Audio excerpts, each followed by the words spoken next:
Bonjour et bienvenue pour ce nouveau rendez-vous du lundi. Alors, est-ce que toi aussi, tu es du genre à râler tout le temps, à te plaindre, à dire que c'est la faute des autres la plupart du temps, ou en tout cas à reporter la faute sur les autres? Parce que si c'est le cas, cette petite vidéo pourrait t'intéresser aujourd'hui. Effectivement, mon intention aujourd'hui, c'est de t'aider à mettre en évidence certaines formes de relations qu'on peut entretenir dans notre manière de communiquer. Aujourd'hui, je voudrais parler en particulier de la position de victime. Comme je te l'ai dit, la position de victime, c'est un peu celle qui se plaint tout le temps, ou alors celle qui attend des autres qu'elles résolvent leurs problèmes, ou alors qu'elles les rendent heureuses. Sauf que dans ce positionnement, il y a un petit problème. C'est que à l'excès, tu risques d'attendre des autres qu'ils fassent ton bonheur. Tu attends des autres qui résolvent tes problèmes.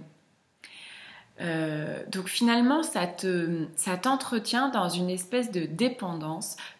En fait, c'est ça, tu attends des autres qu'ils te rendent heureuse. Et toi, non seulement ça te rend dépendante des autres, mais en plus, tu risques de faire grandir en toi un sentiment d'impuissance. Sans parler du fait qu'effectivement, à force d'attendre des autres, tu peux aussi entraîner une certaine forme de rejet. Alors, pour sortir de ce type de relation, je voudrais te proposer quelques axes. Déjà, tu es là, tu écoutes cette vidéo, donc peut-être que ça va t'aider à en prendre conscience. Prendre conscience de ton attitude, finalement, de victime avec les autres. Et ça, c'est déjà un énorme pas.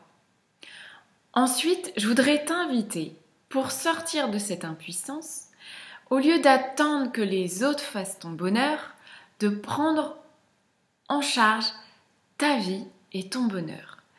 Non seulement ça t'apportera de la fierté, mais en plus tu seras plus dépendant des autres.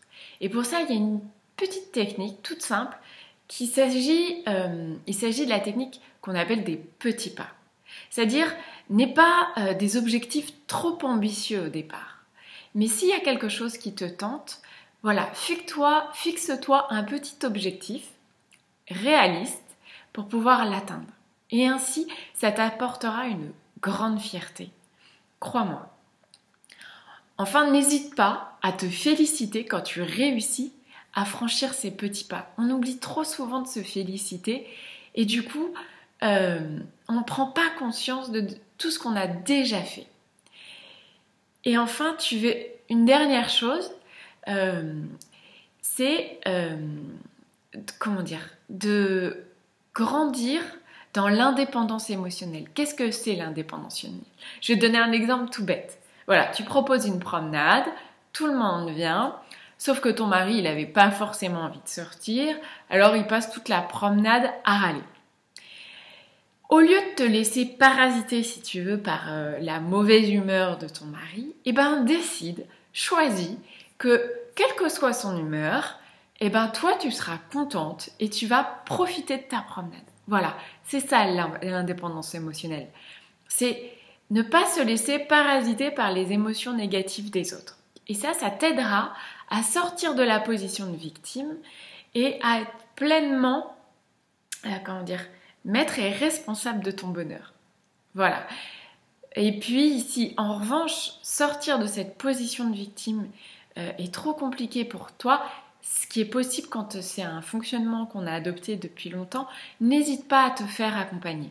Voilà, parce que parfois, ça sera pas facile et ça va demander du temps et de l'endurance.